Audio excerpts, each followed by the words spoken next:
do you believe this amount usually goes to? Do you feel like so far it has been deducted from every litre? Is it being used well? No, we can say authoritatively that the money we pay as the road maintenance levy are not spent well. Right. I don't know which authority is in charge of that levy. I think Kenya Roads Board. We have held meetings where we raised our reservations about that the money is quite enough to make sure that we don't have potholes which are causing accidents on our roads. Right. But you find that the 18 shillings, which was raised from 6 shillings to 18 shillings, is sufficient to make sure that the roads are constructed or are repaired in good time. But then again, why this discrimination? If you look at the monies that are paid by the transport sector, transport sector is the top taxpayer. So when you subject them again, and they are the ones who pay this exchequer to a discriminatory tax again, that is discrimination.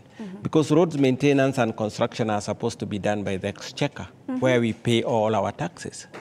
But when again motorists or the vehicle owners are again required to pay separately for maintaining the roads, which are helping every citizen, that is discrimination. Right, so you're saying it's not just a matter of double taxation, it's even triple taxation at this point. That's how exactly, you know, motorists feel across the country. And if we just look towards, you know, some of the notes that we have here, it's that the proposal, that is the tolling of public roads, is set to finance the Kenya National Highways Authority's 5-year plan, of course, from this year to the next 5 or so years. And all public roads are going to be tolled, and we'll have feeder roads as an alternative. Now, if I could just throw this to Albert for a minute. When it comes to feeder roads, we have a lot of these across the country, especially in Nairobi. When we have major highways, we have feeder roads. Do you believe that this could be a good alternative?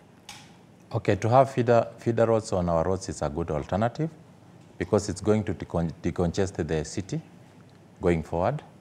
But what we will urge the government, because of taxes, they need to be very careful when it comes to taxing.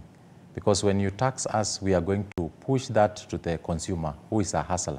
Right. You see, we are the ones who carry the hustler on our vehicles. Right. So the government should be very, very, very careful in terms of bringing in taxes. Right. Yeah, going forward, I think they need to consult widely so that as they do the taxing, they should make sure that we are sitting together, and they should come up with a board where everybody is inclusive, so that going forward we know this is what we need to do as a country. Right, sector players must be involved, and of course public participation is something that came up a lot. A lot of the players within this sector, not only Motorists Association and Matatu Owners Association, but also people who own pickups and of course border bikes, are saying that they are not always included when some of these policies are being made. Right, gentlemen? Now I'm going to throw it to you again, Peter. If you could just tell us, feeder roads as an alternative. Feeder roads already exist, but there's a lot of traffic. Now, if they do toll these public roads, what exactly or how exactly are all the other cars supposed to fill the feeder roads? It is a constitutional right to move freely. Actually, we say that freedom of movement is a constitutional right. Right. So there is no way you can restrict the public from using public roads. And there is no way you can privatize roads and then relegate vehicle owners or drivers or travelers or commuters to feeder roads which are narrow. You cannot take people's right of usage of public roads which they have built using their own taxes. We have built Thika using our taxes and roads which we have serviced or we are servicing.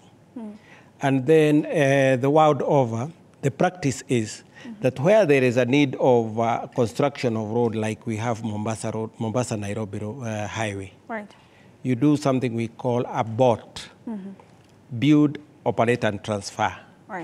And this model is the one that brings in the toll or justifies the toll.